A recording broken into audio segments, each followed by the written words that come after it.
Right, I'm Louis. I'm also part of the Swarm chain gang. And yeah, since last year, January last year. And since then, I've been primarily responsible for the implementations of two things. One of which I will talk about now, which is Postal Services over Swarm, or PSS.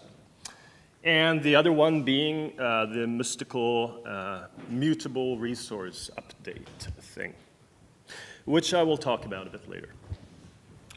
So first of all, PSS, and what is this? So PSS is a way of relaying messages using Swarm nodes. So using the same logic and the same Kademlia routing as we do when we disperse chunks into the network, we can also use the same logic to just send messages which are kind of temporal data entities using the same kind of routing logic.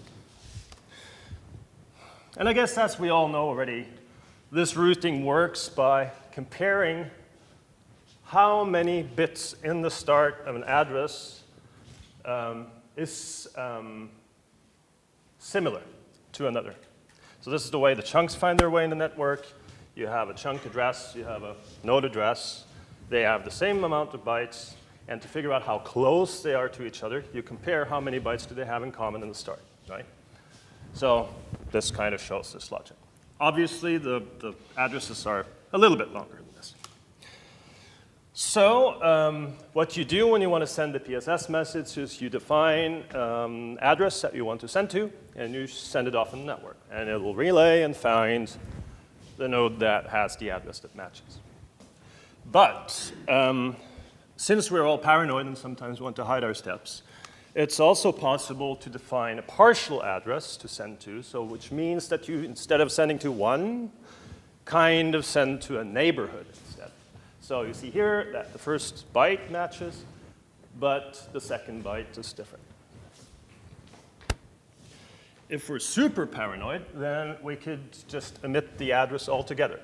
And the effect of that being that we send our message to absolutely everyone in the network. Now, this is not so efficient, but you know, if you're paranoid, then you're paranoid, and that's probably more important. When you send a PSS message on a network, all the nodes cache the message as well. Actually, you do with chunks as well, you know, primarily for the purpose of quicker retrieval of chunks, so that you don't have to go all the way to the closest ones. The ones on the way will save the chunk so that if another request comes along in a certain period of time, they could just you know, beat the source to it and get paid for sending it, and the request doesn't have to go so far. In PSS, rather, this is used to remember what message has been sent through you before. So if you get a message that's 100% identical within a certain period of time, you won't pass it on. So it's kind of a rather primitive and naive flooding guard, you might say. So actually in PSS, recipient doesn't necessarily mean address. In fact, it doesn't. Recipient means who can actually decrypt the message. So as we see before, when we broadcast the message to everybody, it doesn't mean that everybody can read the message. So built into PSS is encryption. There is asymmetric encryption, there is symmetric encryption you can use. And then, as we see here, all these, well, there's supposed to be gray question marks all over these clueless nodes here. Didn't make it through the VGA. Maybe if I had HDMI, but I don't. And of course, let's say that several nodes share a key, which is, for example, the example when you use symmetric keys. Several nodes can be the recipient. They can all decrypt, so they are the recipient. Inside of PSS, you have to register who you're talking to, kind of create an address book, so to speak. And the way you do this is you register the keys that you want to use for peer. To each key is a topic. So it's kind of a filter that indicates what messages might be of interest to you and what messages might not. And then to each topic, you can attach an address, or part of an address, or an empty address.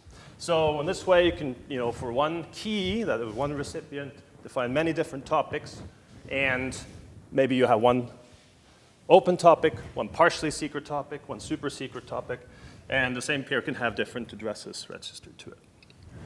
Internally also, when you get a message with a certain topic, it is passed to a certain handler, it's handler code, which you, as the developer, plug in, which will kick in when you get a message of this topic that's successfully decrypted. So you get a message, you decrypt it,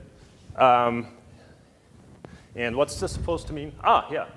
You decrypt it, then you know from which key you decrypted it with, who is the originator of the message. Then, on the other hand, you match the topic, you pick the handler code, and then you do your magic right here. When you use this is for asymmetric encryption. So obviously for asymmetric encryption, you know by the key whose this is. With symmetric encryption, it's a little different because you have all these keys, but that doesn't say in the message itself who it's from, right? So you kind of have to try all the symmetric keys that you registered, go through, and then you're shaking your head. That's a very bad way of doing things. Okay, so let's discuss it afterwards, yeah? You go through all the keys, which is obviously time-consuming. There is a caching mechanism in this, so the last key that you used for something will be the first key that you tried. So the staler keys are will be tried last. So the easy way to use PSS is to do manual calls for each operation that you want to do. So just to browse very quickly through the API, get public key gets the key of your own node. Base address gets the swarm address of your own node. We have the topics, which are 4 bytes, kind of a convenience function to generate the topic. Then for sending an asymmetric message, you would first want to register the public key of the peer, which is done here, with this address topic, blah, blah, blah, that we showed earlier, and just send asymmetrically. To the key is now registered in the address book, right? And the message payload. Kind of similarly, there was supposed to be also how to set a symmetric key and how to send symmetrically the message. I don't know why this slide didn't make it, but it didn't. And for getting the incoming messages, you would subscribe to a stream of a message using the RPC subscription built into the Ethereum node. And you select a certain topic for which to get the messages on. Now, this is kind of the manual labor way of doing things. But PSS can also be used to mount protocols. That is to say, autonomous communication between machines that kind of just happens, where you don't do this whole manual back and forth. and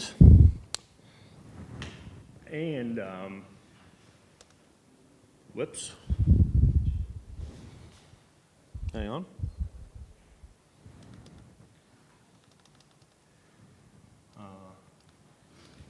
Just a second.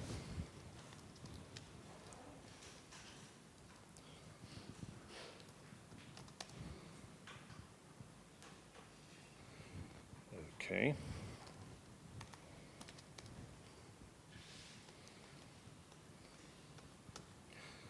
So that's better. So I think we're going to start here. So yeah, all devp2p nodes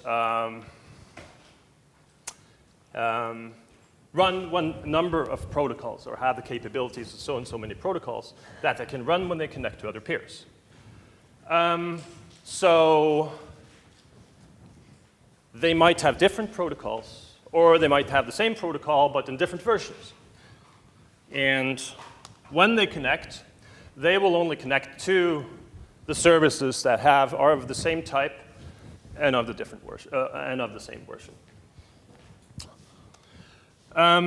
So these protocols and stuff that happens in the node is defined as a service. So what is a service exactly? What does it mean? Well, it means that you get done stuff that you might want others to do to you, don't want to do yourself. But in the specific meaning of Ethereum node, it means that you define an API or a collection of API calls. You define protocols, one or more.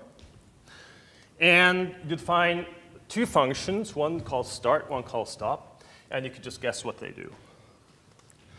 So when you start a node, you register then one or more services, which have then these respective things. And when you call, and all of these APIs are then bundled, of course, in the node APIs call protocols in there, so that when you start all of this, this is also started, but individually. Now, PSS is a little bit different because PSS is actually a sub-service, so to speak, virtually, of Swarm. So it's dependent, for, among other things, of the Kademlia service in Swarm to do the message routing and stuff. So this means that we can't really mount this as a service directly on the node. We have to go via Swarm to do it. And obviously, instead of then calling all of these independently in the node, you would first bake these APIs into Swarm, and then the protocols and the start, so that this is executed linearly.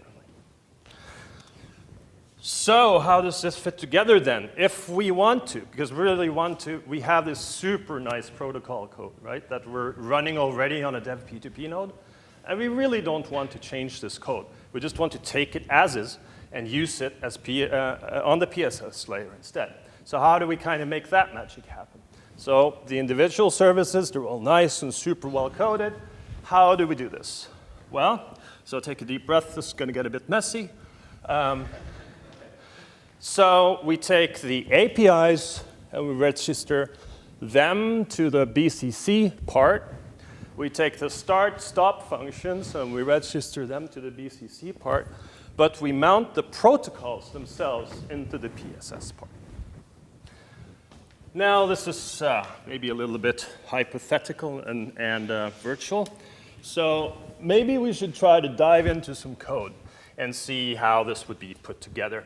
And you know how it is when you're banging your head against a bunch of bugs, and no matter how much chemicals and squatting you apply, bugs seem to be still crawling out of the woodwork, so sometimes you need a break, right? And some people go for runs. Actually, I do sometimes too. But sometimes you just want to make something simple. Put the work aside, make something simple so you actually still can have the belief of accomplishing something in code. So I did a while ago, a couple of weeks ago, and I decided, well, I've never really made a proof of work miner before. So I kind of, started doing that. And after doing that, I realized, hey, this might be a pretty good, interesting, and totally useless protocol example for the Swarm Summit. So I ended up making this protocol that has some worker nodes and some moocher nodes. The moocher nodes don't want to work, but they send hashes and a difficulty to the worker nodes. The worker node does its job and sends it back. And this is kind of in an autonomous protocol. And it also, what I wanted to do, I guess, is to have some sort of protocol example that have a certain level of complexity. Because these kind of ping pong or very, very simple examples don't really tend to show you how to do things in the real world. So let's try to do something a little bit more complex. And this is going to be live, so it's probably going to fuck up miserably, but let's see anyway. So let's go to the folder. It was P2P, protocol complex, I think. And how to start describing this. Well, we could, of course, go and just quickly take a look at this miner code. There's just a small, you give it a byte slice, you give it a difficulty, it does the work. If it times out, it or within a certain period of time. If it doesn't achieve to do it in a certain period of time, it gives up. That's basically it. So let's see how the service itself is put together. So as I said, we have workers and we have moochers. And so this is kind of the core service object describing, well, the parameters of what we're offering to people. We have some worker-related params, which is how many jobs will we take, how many jobs do we have currently, what's the max difficulty we want to accept, and how much time do you want to spend per job. Then we have the moochers. Well, I mean, they don't need many params because they're just sending jobs away, right? Then we have a way of storing some of the data or the results and the requests we send. So, yeah, so this works this way that if your max difficulty is set to 0, then you are defined as a moocher. And if it's sent to something else, like 24, whatever, then you're assigned or designated to be a worker. So let's take a look at the protocol itself. So what the protocol really is in this sense, right? The protocol object in Ethereum is just a collection of messages, which are structures, data structures that you register with the protocol backend, and then a series of handlers to these messages. That's basically what it is. And defines what you can send to each other. So the message types we have in this protocol is skills, which means what difficulty can we handle, and what is the largest size of data that we like to offer to do. If we send difficulty 0, we don't have any skill, I mean, we're a moocher, right? Then we have the request. So this is a request for a mining job. So an ID, so we can find it later, correlate it later, the data you want to mine and the difficulty. Then the result is the ID, which matches the request, of course. Nonce, which is the nonce you have to concatenate to the data to get the hash that reflects the difficulty, and the hash itself. And then we have a type called status message, which is just, handles different states of the protocol, so to speak. These states being status thanks a bunch, which is kind of an ACK thing for received, which the requester sends when it received the job. Status busy, if the worker can't do, has too many concurrent jobs. Status are you kidding, if the difficulty is too high. And status gave up if the timeout was hit for the specific job. So this is interesting because that's where my notes end, actually. But let's see where we handle these messages. So then we have analogous to all the message types. We have request functions that actually match the names of the message types. Isn't that practical? So we have the skill handler, which just basically adds to all the workers or all the nodes that we know out there which difficulty they have, so we can figure out who can we send work to.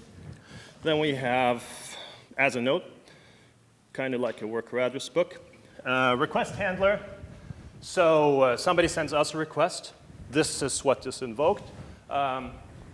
We check, do we have too many current jobs? Then we send busy. Is the difficulty too high? Then we say difficulty too high. And if not, then we try to mine. And if that goes successfully, we send, if that does not go successfully, sorry, then we send gave up, because if it's not successful, it's a timeout. And if not, then we send the result to the other node, and the result handler code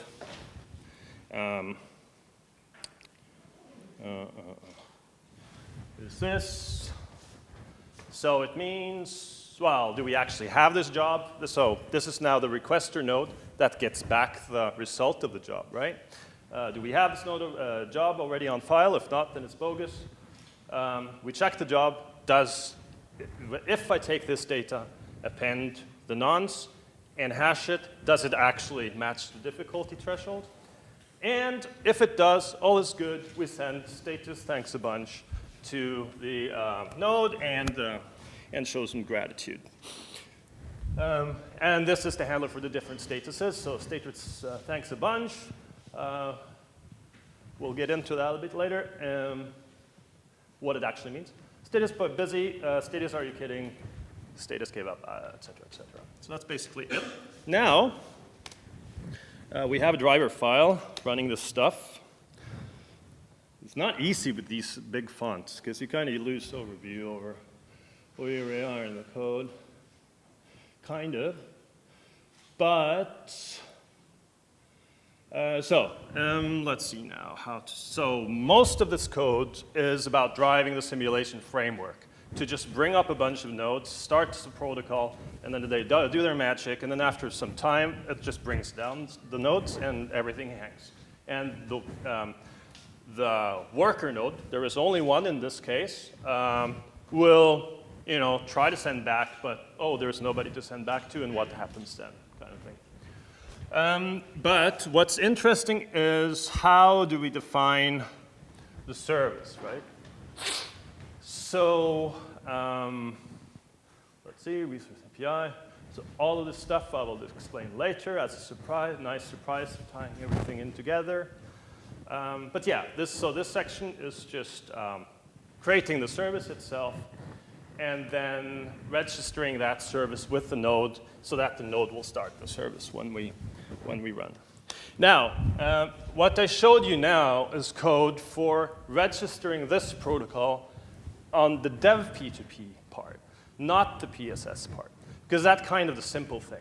But it's also to illustrate that later on, how easy is it to port this code onto the PSS node instead. Okay, so let's run it. So, can just run it like this, I think. Yeah, so here we see basically result. This is the node that sent. This is the job ID. This is the data. This is the difficulty. This is the nonce. And this is the resulting hash, and with a nice collection of zeros in the end for most of them. I mean, we could also take a look at what goes on behind the scenes. If this makes any sense to you while it flies by, probably doesn't. So far so good, as long as you believe me that this is not a trick and you know it's actually doing something. Now, by the way, I just want to say, I don't expect you to remember this code after the talk. So of course it's available on this big internet Web 2 thing, I think, even. Oof, terrible. Afterwards you can have a look at it. So what do we have to do differently for PSS? Now, instead of, so before, hang on, I can do this, can I? Yeah, it's neat. So before, we had the demo service directly, right? That we registered in the node as a service. Now here, it's a bit different. Now we're registering the swarm service, as we saw before because of this hierarchical dependency thing, right? And let's move this because it's too big. Kind of basically the same thing is going on, although now we need a few more parameters because we have to initialize the swarm service instead. It needs some different parameters that we need to pass. We start that as a service, the swarm, and then afterwards we register this protocol as a PSS protocol for call in a method that the BCC service exposes. So let's take a look at what's in this BCC service thing. I'm sure you've seen all of this before. If you had a look at the delicious and ever-changing swarm/swarm.go file in the Go Ethereum repo, you would have seen probably most of this before. So it's creating a private key, creating the Kademlia, node ID, creating the local store, where we put our chunks and shit. And resource handling, which will be a delicious theme later, so let's just wait for that for now. Syncing and streaming, which is spreading the chunks around. And then the PSS service, which is basically we take the Kademlia and put it in there and some other parameters if we need, and register the private key with it. And then we start the BCC protocol itself here. We initialize that. Now, what does this register PSS protocol do? Well, basically, there is an optional module in the PSS folder. You can choose actually to not compile it into the code, but let's say for argument's sake that we did. And this defines a few more functions that you could use. So the first would be register protocol, which is what takes the PSS instance. You take a topic. You remember the thing with the topics? Well, we use them for protocol as well. Isn't that practical? A spec, which is describes certain parameters of the protocol, namely the message types and a couple of other things. And this is PSS service protocol. Can't remember what that is. So, and then we have, this is for just this control structure, really, that we add the PSS service to a map so we later know how to retrieve it, but just for this structure. So, and then, extremely important is that we register the handler function of this protocol to the topic in PSS. So that when we get a message on the protocol, some code will actually execute. And I don't know if you believe me, but this is kind of pretty much all we need to do. So as you see, we don't really change the protocol or the underlying code here at all. It's just kind of how we wrap it and tie it together. And here we see now, this is the call for when we start the swarm node. APIs is the call that the node does on all the services to expose APIs. So this is, if you have a service in the Go Ethereum node, this will be called for all services, right? So we create the PSS API, we append the BZZ APIs, and the PSS service. So remember what I told, this map where we, keep these sub-services of PSS? Well, they're also all started here, right? So here we have the dependency, node, swarm, and then all of this stuff is executed, in hierarchical order. And pretty much the same for start. We have PSS service, this demo service we have. It started here, it stopped. But what we don't have, we don't start the protocols, or we don't execute the protocols function here. We execute only the PSS protocols function because the PSS protocols, the demo protocol of the demo service is registered as a sub-protocol of PSS, not of Swarm. So remember this messy thing with the arrows? Yes. Do you remember? Yeah. Cool. So this is exactly that, right? This is at the bottom, and those two other ones, the APIs, start and stop, are further up. Guess you're pretty dizzy looking at this start, so let's just run it. So now we're running the exactly same thing, basically, but it's using PSS. And as we see, well, looks pretty good to me. I don't know if you guys can calculate this in your head. I can't, but let's trust the code.